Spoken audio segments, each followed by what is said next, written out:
Thank you. A slight caveat to that, Simon, is that I'd rather do it that people can talk to me and ask questions a bit like LBC as they go along, or type in the formats you described. So I don't have a particular agenda for the evening. I'm trying to move away from a fixed talk more towards the idea of offering support and advice of a psychological nature about any aspect of family life, about how to manage life with your children in isolation, how to keep the family dynamics ticking along nicely. Any aspect really of emotional and mental health is what I'd like to focus on. So ideally, I'd like to hear from you either in writing form or in person orally, and then I can address concerns and queries of any nature. You can't help me with the sound? Oh. Of any nature really whatsoever. I think we're very good as a community, correctly so, about providing for people's practical needs. We're very good at taking around food and offering practical help and support, which is absolutely as it should be.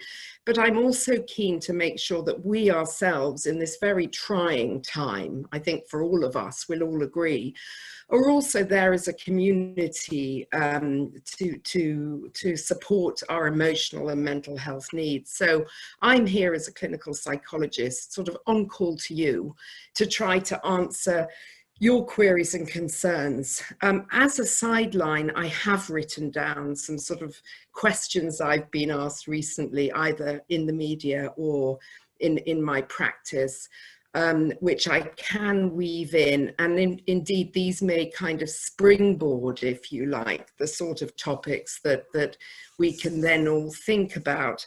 But let me have a look here and see if there's anything coming in. So if anyone would like to either ask a question orally or type a question in privately or publicly in the way that Simon described, I think I'm well placed to try to address some of those queries. So bring them in. Let's have a look here.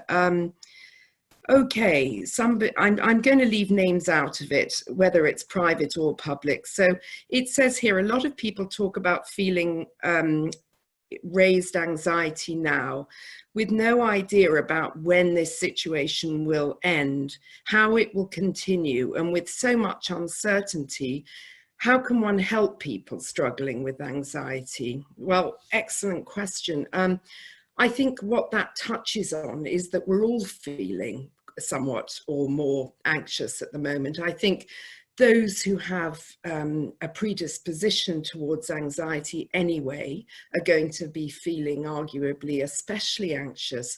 But interestingly, there is a positive twist on this. Many of my anxious clients have actually said to me, I kind of feel like everybody else for the first time in my life. Hey, we're all anxious. And I feel kind of normal in this environment, which I think is an interesting spin. So there are some positive sides for people who struggle with their mental health anyway. In terms of how are we meant to not feel anxious? Well, there are obvious things to do, like only touching base with news channels once a day, avoiding talking about corona within the family, except when something comes up, but not of too heavy a nature. Just try to keep it factual, try to keep it informative, but limit the amount of time that we're giving to this awful situation.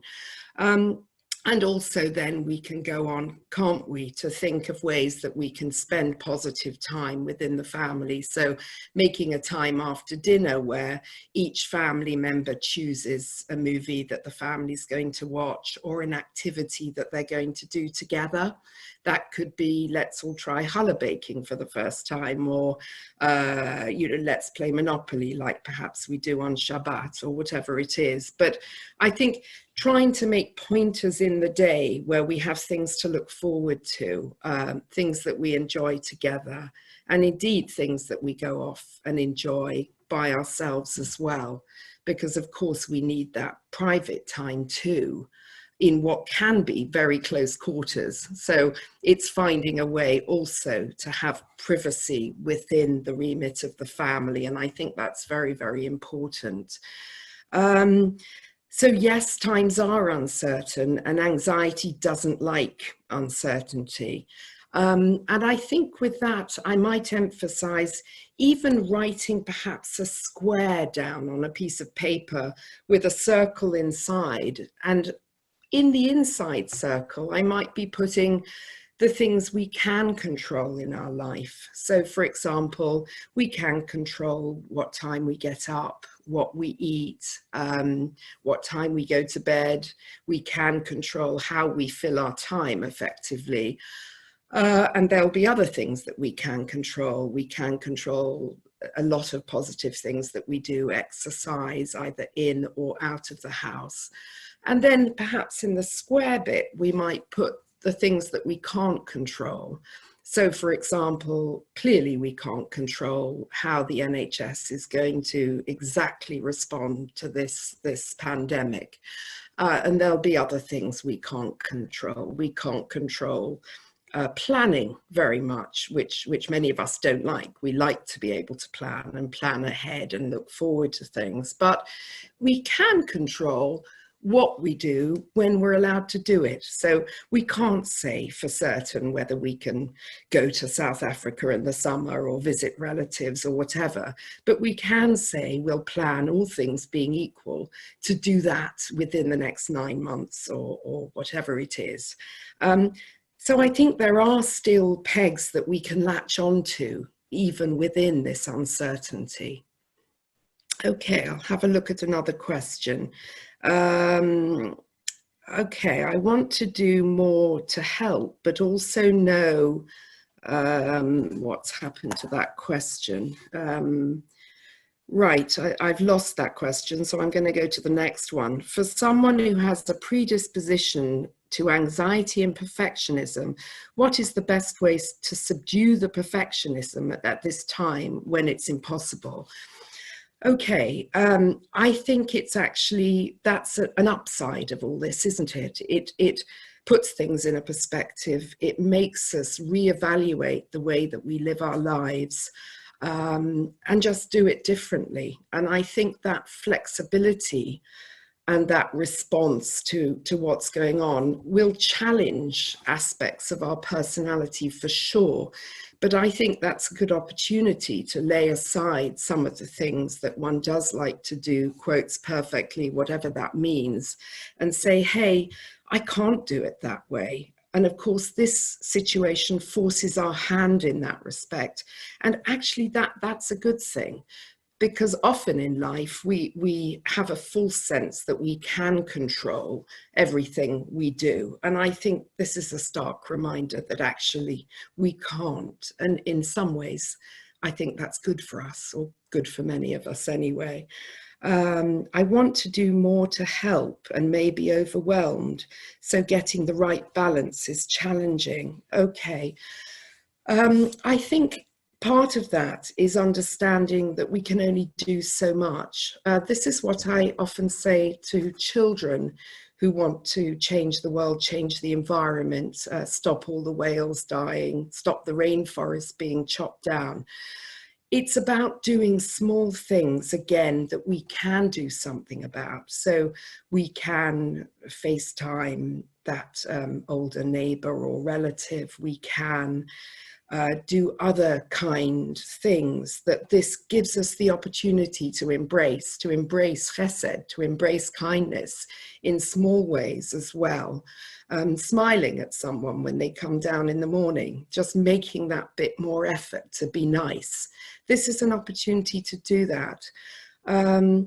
And also not to go the other way, not to try to over control the home environment. I've seen a lot of that in my practice. I've seen a lot of top-down management going on, if you like, where signs are put around the walls, you know, wash your hands, don't step foot here because you've got to keep 2 meters or whatever it is.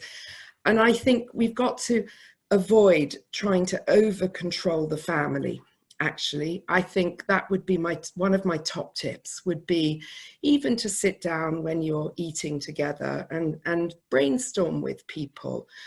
What would help them to feel more empowered? What would help them to feel that they're making a difference in a small way, either within the family or without of the family? So really including everybody in the decisions here. And that way everyone can feel a bit more in control. And I think it opens up that opportunity. So I think that's a very interesting topic. It was actually on my list of questions that I'd compiled myself, was to try to resist the urge to micromanage here, either on a hygiene level or in terms of how the families spend their time. So I think that weaves us on a little bit actually to those with younger children. You know, it's very admirable and has a lot of upsides if we're on a bit of a, if you like, military regime. You know, we get up, we've got pizza baking, then we've got mathematics, then we've got this and that. And that's all very well and good, but I think it should feel quite relaxed. I think it should feel seamless. It should feel natural. And also, I think as parents, we need to be weaving in the ideas of our youngsters and valuing those, giving credence to them, empowering them, as I say, and allowing them to have a say in the timetable, or otherwise it's going to feel oppressive. It's going to feel authoritarian, and that's going to lead to a lot of family tensions. I may weave in a question of my own before I attend to the next item on the list, actually, and that is that many of us are seeing the return of youngsters to the household who either were away at university and possibly would have stayed on there for a bit in the holidays for only good reason, I'm sure, or youngsters who have come back because they don't want to be isolating alone, they don't want to be spending Pesach alone or whatever it is. So they've moved back into the family unit. And clearly that brings its own challenges. I think much of what I've said before applies to them. It's about listening to them. It's about communicating with the family members, valuing what they have to say. And if one of them wants to go out and jog and use the Boris once a day rule, then it's very important to let them actually make their own decisions in this very trying time, and not to let our own anxieties, our own stress impact on those individual freedoms. Because, hey, we have very little freedom at the moment on many levels. And I think we need to feel that the freedoms that we do have, the freedoms we can control, we can exercise and be respected for. So that's a topic that I'm keen to plug there. Any other questions? Anything about the children? Okay. Anything about family dynamics? Simon, is there a chance for people to talk perhaps a bit more like a phone in? Yeah, sure. Everyone's unable to come off mute, so please, if you have a question for Emma, come off mute and ask. Okay, I have got one here that's come in written, and I've also prepared a few of my own, which then may trigger people to think in creative ways. Hello. Emma, are you taking some live questions? Excellent, before we plow on. Okay. Yes. Okay, it's Michelle. Yes. I'm finding it really difficult to concentrate on anything. I mean, in theory, there are lots of things I'd like to do, including reading, but I'm finding it really difficult to just sort of sit down and focus. You got, I mean, it's a very personal thing. It's not about family dynamics or anything, but have you got any tips for that, or why that might be happening? I mean, obviously stress, but you know. Yeah. I think what it does, Michelle, and it's an excellent one, and I think we're all suffering from that, myself included, it can be very hard to sit down and focus on the things that normally we would have found fairly easy. And I think it is a sign that we're all stressed, whoever we are, whatever we're doing. Our concentration is challenged at this time. And what we're basically all going through is what's broadly called in psychology lingo an adjustment reaction. We're having to adjust to a total change of circumstances, a total change in life as we knew it. And that for some can lead to patches of low mood. It may wax and wane. They may have better days. We may have worse days. For some, the low mood may not shift quite as readily. And for others, that adjustment reaction will manifest itself as anxiety, as we've discussed. Now, concentration can come from both. Concentration can come from that adjustment reaction of anxiety and stress, as you say, or low mood. So I suppose there it's about identifying with yourself what that may be coming from, and then really talking about it. Actually talk to a loved one, talk to a friend, sometimes talking to someone outside of the house, because we're all a bit on top of each other at the moment, can be really helpful. And also not being hard on ourselves, actually not trying again and failing, in inverted commas, to be able to read. So put the book down and go and do some, half planks in the garden or whatever it is that you do. Just change the plot, do something else, and don't sit there for blue murder trying to see it through. So what that's touching on, of course, is an acceptance, an acknowledgement of how we're feeling, and kind of going with the flow, getting away from that perfectionistic side that may say, I've got to stick with it, I've got to finish the book. Actually, you don't have to finish the book. You can go off and do something else. So be kind to yourself, be gentle to yourself. Okay, Yeah. Thanks very much. Anyone else? I've got a question. I don't know if you can hear me. I can. Hello. Hi, Emma. Hello. Hi. Nice to Fine. see you. You too. I'm finding that I do things, and you're doing things for your family, and every so often you get a bit snappy. And so I've been saying to myself today, okay, you need a little bit of time for yourself, a bit of space. But I just wondered if you have, and then I'm annoyed at myself for getting snappy. If you've got any suggestions about how to keep ourselves in control. That's not the word I'm looking for, but it sort of is. Yes. How to re-basing yourself, re-grounding yourself. Yeah.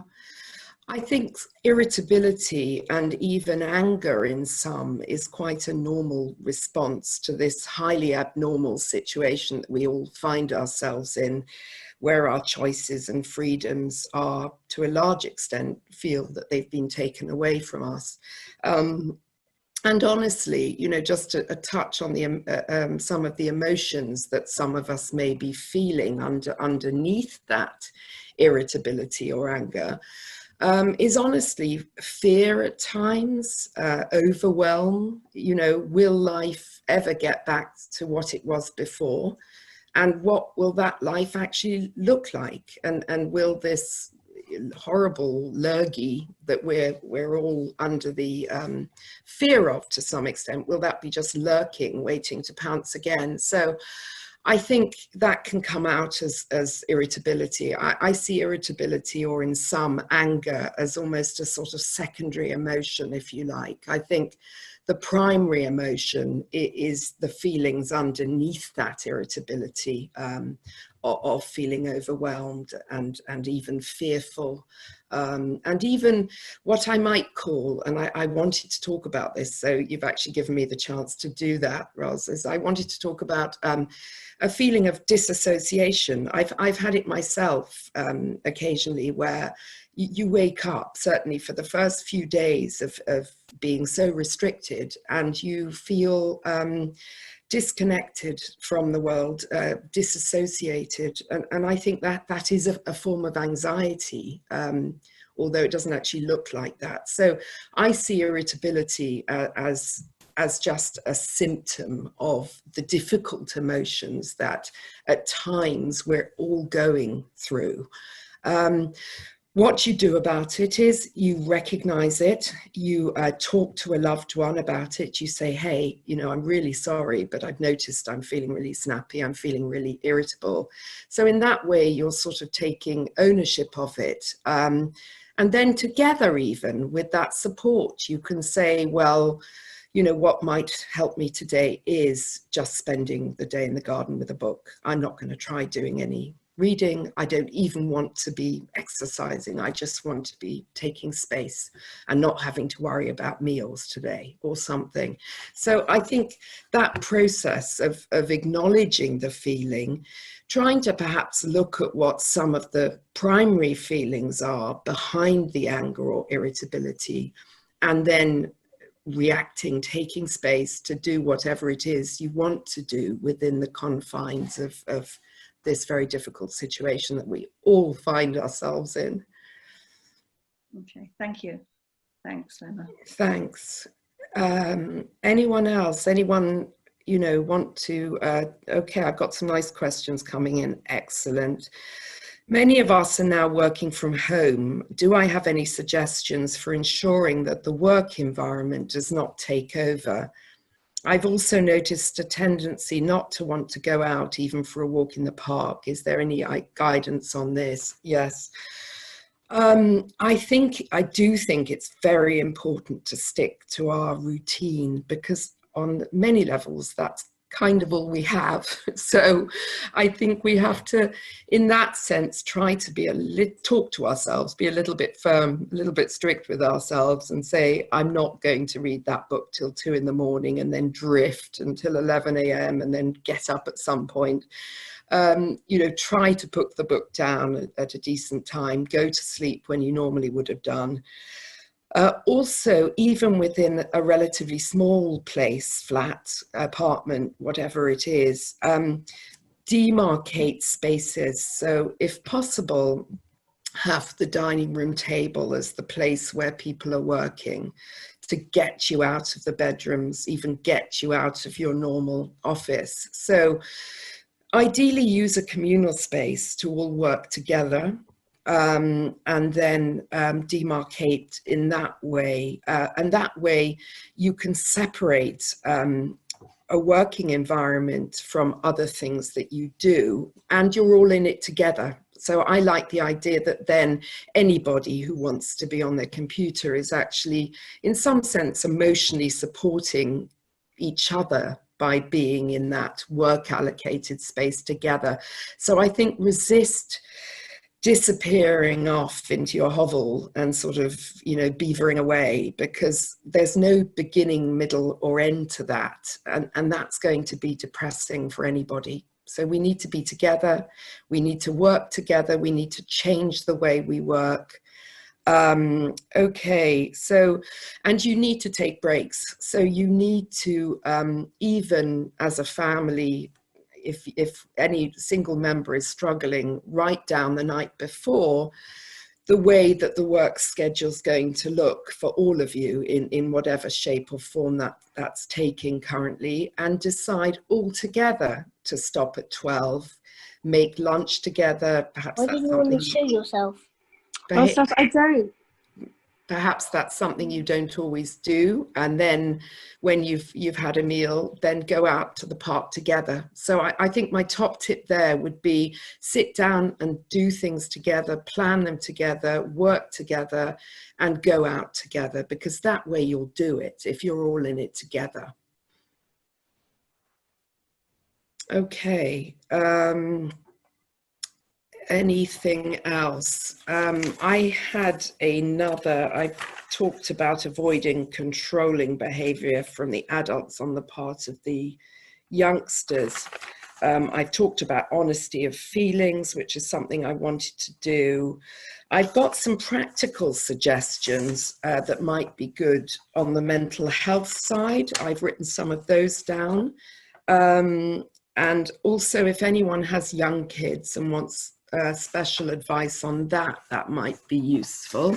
I've got some ideas for that. So on the practical side, most of you will know these ideas.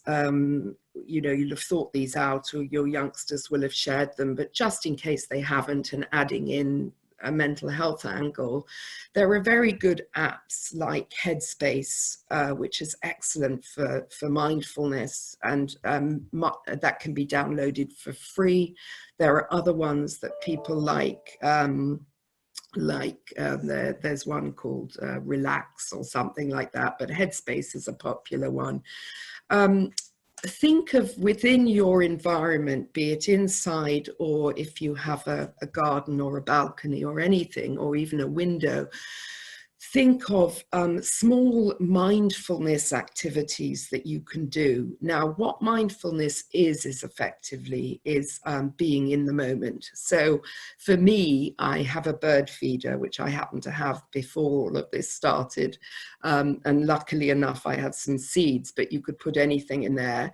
And I fill that up and I watch all the little birds coming and going. The robins getting very busy at the moment, and some very unusual species have been coming, and I'm getting a lot of pleasure out of that. I'm also watching the birds carrying on as normal. They're busy getting twigs for their nests, and that's delightful because they're oblivious, and also they sort of inject a great sense of future and hope, I suppose.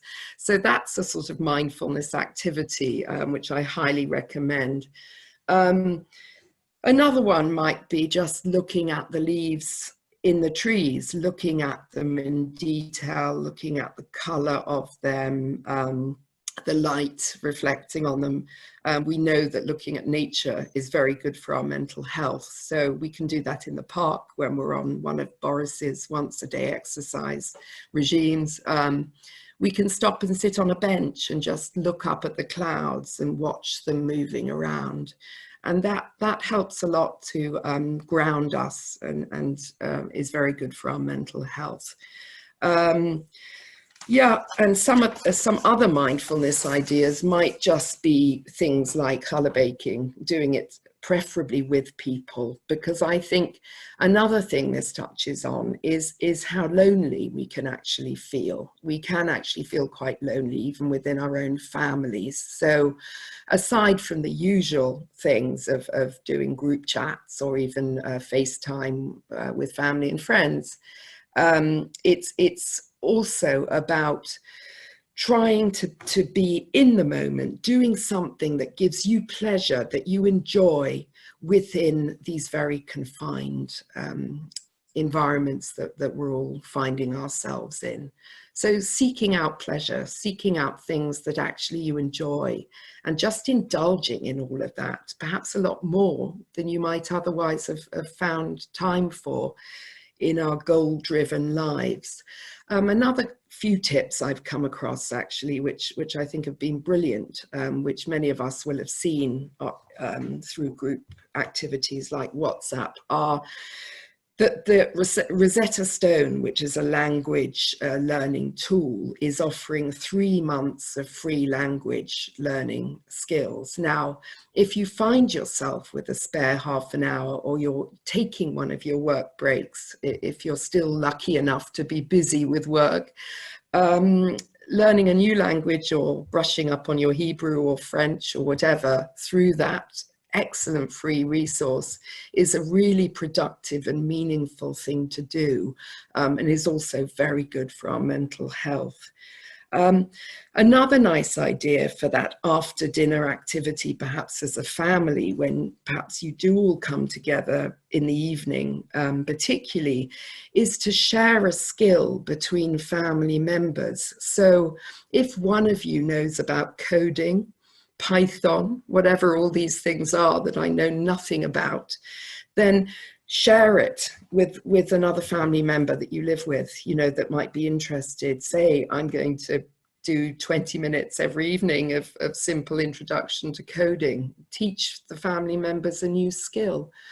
Advance their mathematics skill, brush down from O level in my day and teach them a bit of higher maths. I mean, actually, this is a wonderful thing that you can do together, is share skills.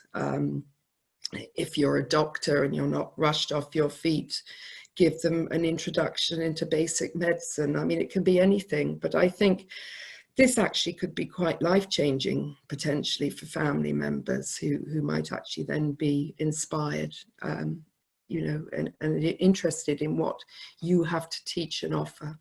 And we all have something to teach and offer, even if it's psychology. So, yeah. Anything? Yes, very good. There are quite a few people listening who are on their own. Absolutely right. What would you say to them to give them strength, chizuk, and how best to cope? Well, it's a challenge. I mean, one thing is there's two, as I can see, there may be more, but there are certainly two camps of being on your own here. One is that you've ended up having to self-isolate on your own because you've got a bit stuck somewhere.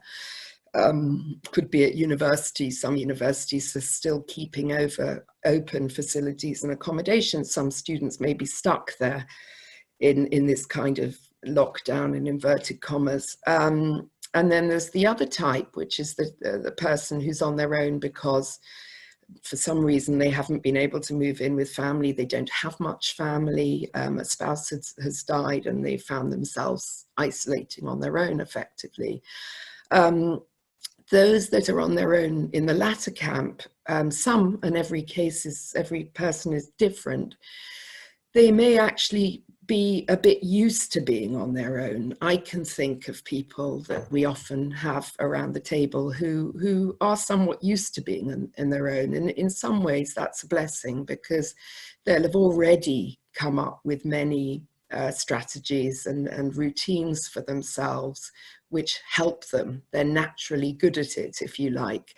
And in fact, we can learn from them. That's a skill that perhaps they could be reaching out and sharing with us on the street WhatsApps and whatnot, not just has anyone got a spare freezer, but you know, some of the skills that they have to offer us as somebody who's spent significant time on their own over the years. So that's that. The others who are not as happy and used to their own company, who unfortunately find themselves stuck on their own, it's more of a challenge. And obvious things like FaceTime, WhatsApp, and with the picture so that you can actually connect with them.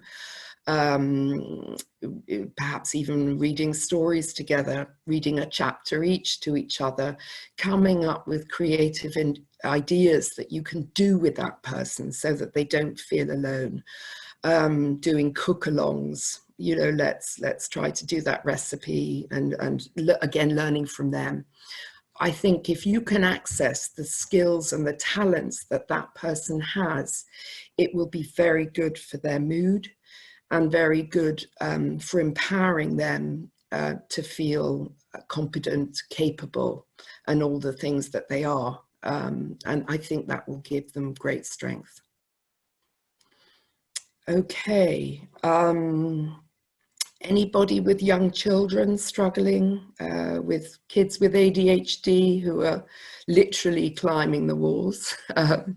I should think that might be particularly challenging. Thinking about Yom Tov and those on their own. Yeah. Yes, it's heartbreaking. Most of us were hoping to share with our dear friends, many of whom are on their own in life. And we're not able to do that, and that's extremely difficult for all of us. I think it again is about acknowledging that feeling, about actually saying to them, hey, this sucks, this is really rubbish, you know, this is really hard. You're actually going to be, you know, perhaps your parents are in Israel, or, you know, you're on your own in your 20s at home alone. I've come across a number of people in that category, perfectly capable, but still not easy. You could, and again, Rabbi Zobin might have a view on this, but before Yom Tov comes in, you might want to have a little mock Seder, just without eating anything, no matzah, nothing, just sort of going through some of the motions, perhaps telling a bit of the story, trying to share ideas of what you would have shared had you spent Seder together. And then... Could I mention something? Yes. Emma, sorry to interrupt. Yes, please. My name is Mitch. Could I just mention one thing about that? I saw today that the chief rabbi has issued a detailed page on managing a pre-Seder program by Zoom before Yom Tov, with an opportunity for children to say Manish Tana with grandparents participating by Zoom. And I would encourage anyone in that situation to, I guess it'll be on the Chief Rabbi's website or something, to have a look at that, because I thought that was a great idea. Yes. Sorry to interrupt. No, perfect. It's much better coming from the Chief Rabbi. I'm very happy to hear that, but that's exactly the sort of thing I was thinking of, much as you might do in a GAN, where the little children may fall asleep and you're having a little mock Seder. But yeah, I think that sounds fantastic and very meaningful. It goes against the very grain of everything we all believe in and stand for here.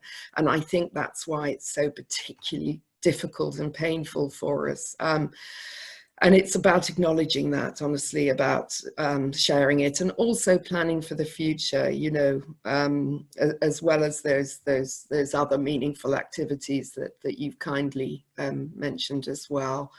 There's nothing we can do. We need to keep people safe. We have to put that first. Pikuach nefesh has to take precedence over everything else. And we've just got to find other ways, creative ways of making it okay, making it work, making our loved ones feel super loved and super missed, but embraced cyberly as well. But yeah, it really goes against the grain for all of us. And I think that's what a lot of us are struggling with. Yeah.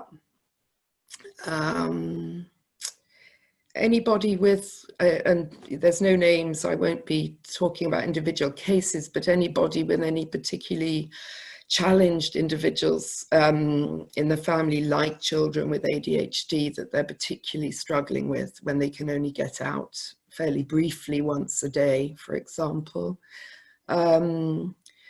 I think with challenged children and youngsters, be they those with autistic features or whatever it might be, I think that the need for structure and routine is particularly important, arguably, for most people in those categories. So, but again, including them in decisions, you know, to some extent, and again, you'll know your child best, but if that's not going to freak them in some way, then, you know, saying like, would you like to start a little bit later, or would you like to stick to exactly when you would have started your classes or your activities or whatever. And also being also a bit more lax about house rules. I mean, it's a bit of a mixed message, this. On the one hand, I'm saying stick to routines and timetables, and on the other hand, I'm saying be a bit more lax. But I think actually that the two go together quite nicely. So don't be rigid and dogmatic and top down with all of this, but rather give them longer breaks if that's what they need, and they're studying or whatever, or just go with the flow a little bit. Use your instinct, trust your instincts. If you see that they're not concentrating, acknowledge that and say, would you like to come back to that later on? You know, would you like to do something else or nothing at all? Would you just like to daydream, or and I think that's important too, because I think because we're all quite stressed, we actually need, and that touches on Michelle's point earlier, we need more downtime, we need more also just being time in order to process this issue that's going on for us all. We need time to what's called emotionally process. Another concept that I thought about, which I think people may be interested in, is broadly called emotional catch-up. And what this is I'm hearing from a lot of people, family and without the family, friends, clients, whatever, you know, I'm missing my year 6 play. I'm never going to get that back. I'm missing my leavers ball, my leavers outing, my Shabbat trip, whatever it is they're missing. And yes, that sucks. It's true. And I think it's acknowledging that. It's very difficult for people. I've heard youngsters say to me, look, you may think it's great not doing GCSEs or A-levels, but actually we'll always be those kids who never did A-levels, never did GCSEs. And there'll be those that say, well, what you did it count? I mean, you never went through that experience, you know. So there's lots of spins on this. And I think people feel that stuff. They feel different. They're aware that they never will have experienced A-levels. And I think it's what I was going to say there on the emotional catch-up theme is that even though they can't do A-levels, they can get proactive when we're a bit out of this lockdown, whatever we want to call it, about making sure with their peers that they do through school arrange some sort of leavers event, be it in December holidays or whenever. So there is this concept that we can make up for experiences that we haven't had. It may not be exactly the same, but we can make it work. We can be creative. We can find a way for it to be okay, and to do it going forward, and that still counts. But at the same time, acknowledging how hard it is to let go of some of these missed opportunities as well.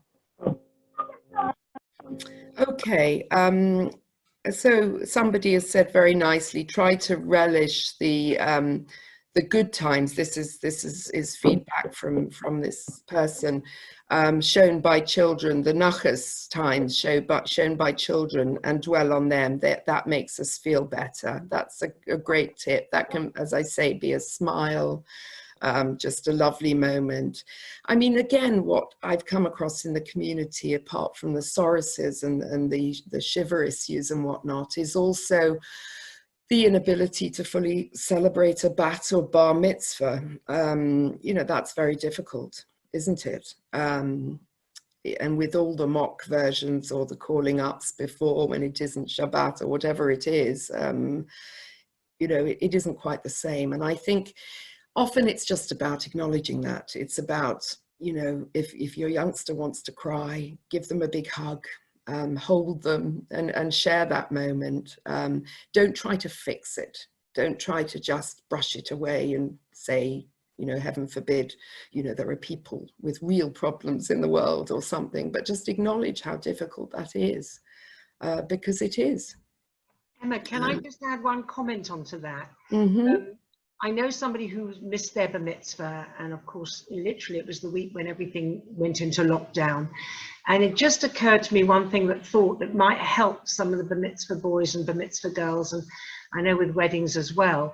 Some of them may have grandparents or great-grandparents who went through the war and never experienced a bar or bar mitzvahs didn't exist in those years, but certainly never experienced a bar mitzvah at the time.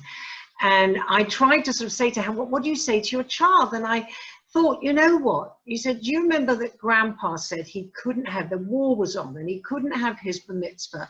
And he's telling you this story now. So just think, when you've got your own son and it's his bar mitzvah, you will turn around and say to him, you know, I couldn't have a proper bar mitzvah because it was the time of the coronavirus. It's like making it that he's part of a sort of historical period in time, the same way that that his grandparents were at the time of the Great War, and they couldn't have their bar mitzvah. So it's just a little, I mean, I don't necessarily think it'll help that much, but it just somehow changes the emphasis a bit for the bar mitzvah. Yeah, it could do. It could do, Lydia. I think. Can I be allowed to ask one question as well? Yeah, of course. This is really my daughter, because obviously I'm there in Israel with the grandchildren out there, and I know she's got teenage children, and they've got their difficulties in some ways, but they're being very good. But the one she's really struggling with, ironically, is the 4-year-old, because she really doesn't understand what's going on. She plays every day with the next door neighbors as twins her age. They in each other's gardens every day. She can't understand why she can't go there, they can't come to her. She loves guns, she's missing gun, you know, and they tried to explain what germs on, explain the situation.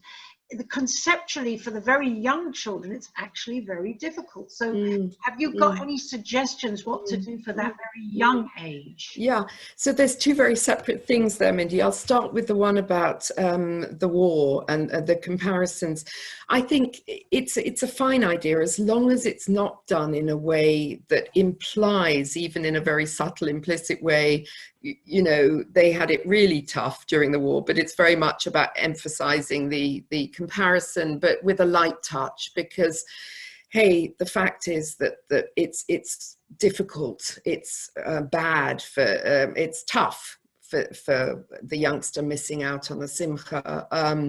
And I think it's about also just acknowledging that without undue comparison, because we don't want them to feel guilty or to feel ashamed for feeling those things in any way. So, you know, we don't want to even at all imply that, you know, other people had it really tough, like in the war, and this is, you know, but I get the comparison in a positive way, if it's done in a light touch way.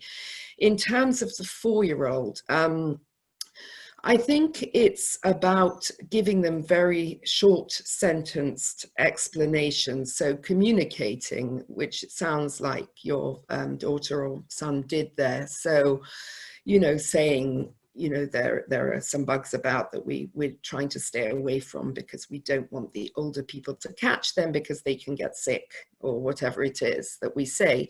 And then saying, do you have any questions about that? And trying to sort of tap into their mindset, what they may be thinking. And again, they may say, but I can't see my best friend, and I want to go in the paddling pond because the weather's getting warm, or whatever it is.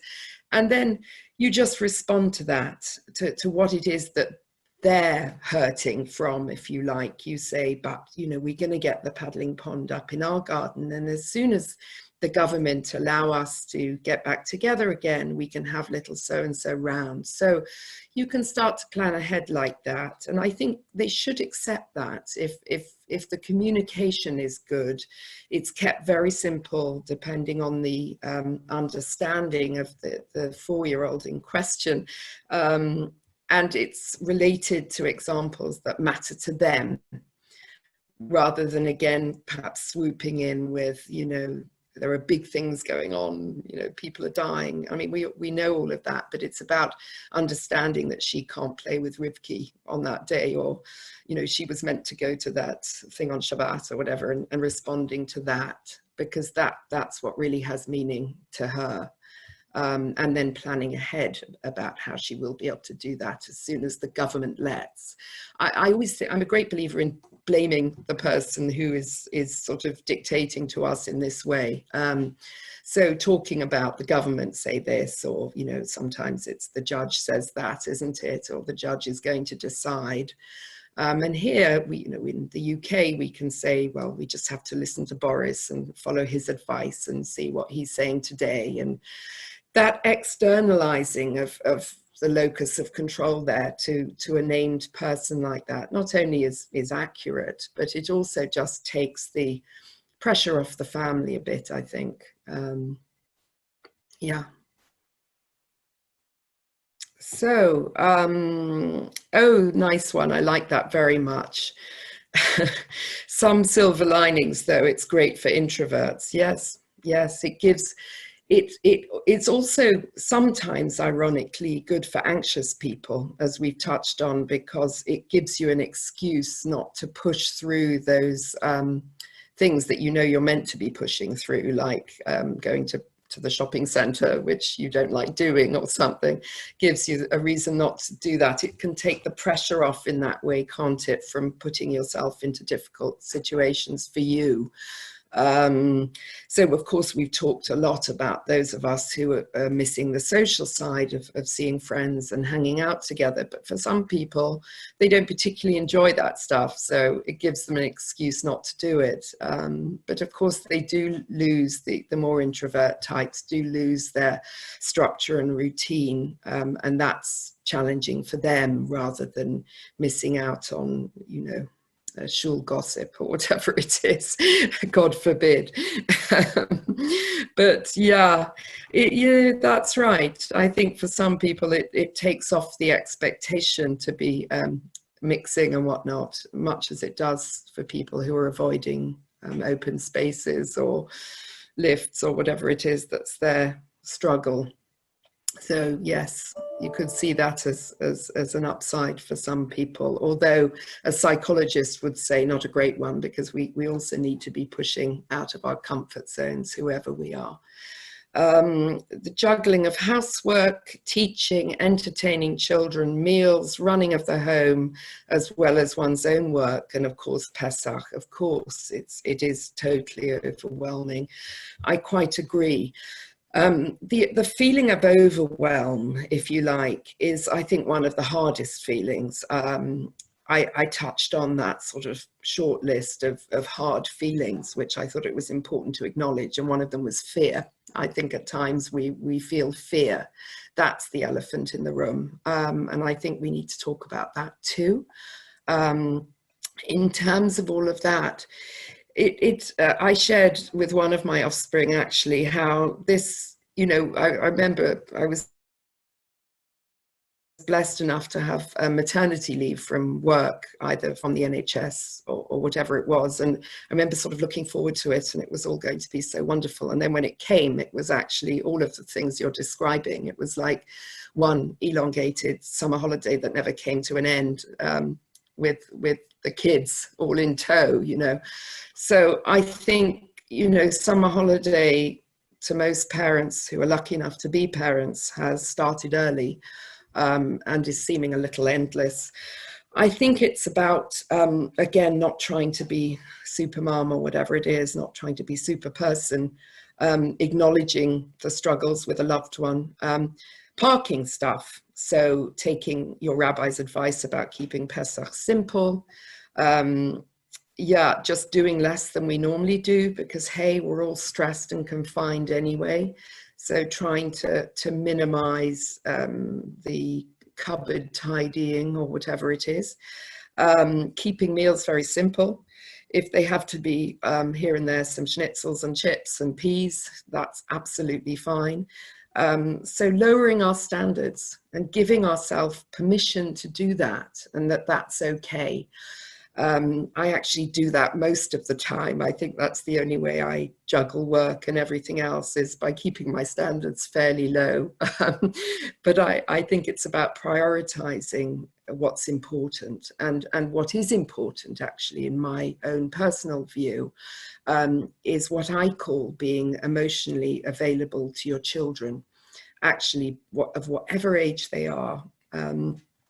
Freeing yourself up mentally to be there for them, and just to be quietly there. You don't have to be saying anything really, but just being what I call emotionally available.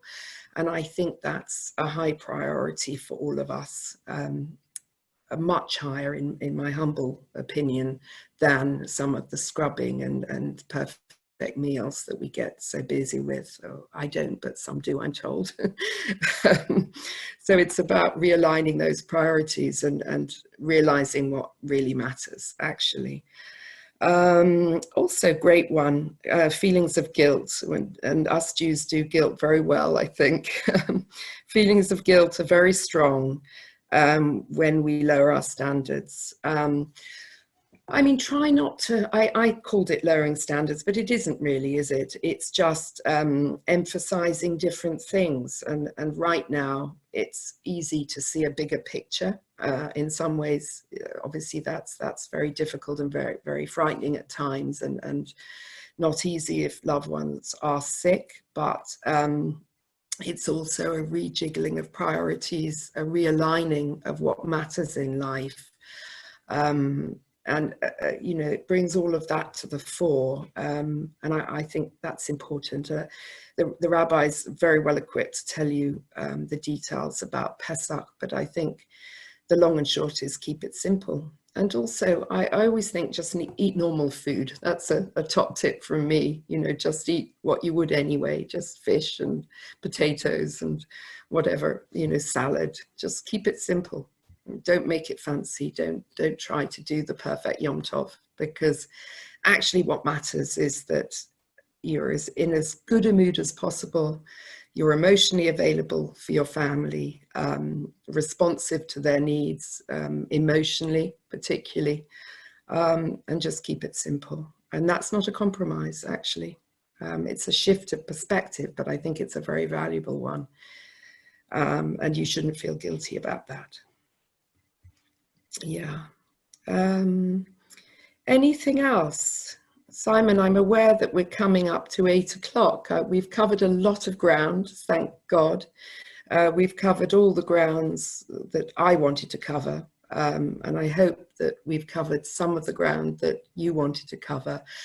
I wanted to do this in part to be able to offer a service to the community, if you like. And my email was available on the Nair links that have been going out. And I'm very, very happy, obviously totally in confidence, to answer any email queries that you may wish to make after tonight's talk, and to support the community for our emotional robustness today, tomorrow, and into the future. Amen. Thank you. Thank you, Emma. Thank you, Emma. Thank you. Thank you. Thank you very much. Thank you. Thank you. Thanks, Emma. Thank you. Thank you very much. Thank you. See you in the park walking. Thanks, Emma. Nancy. She's still there. Thank you, Emma.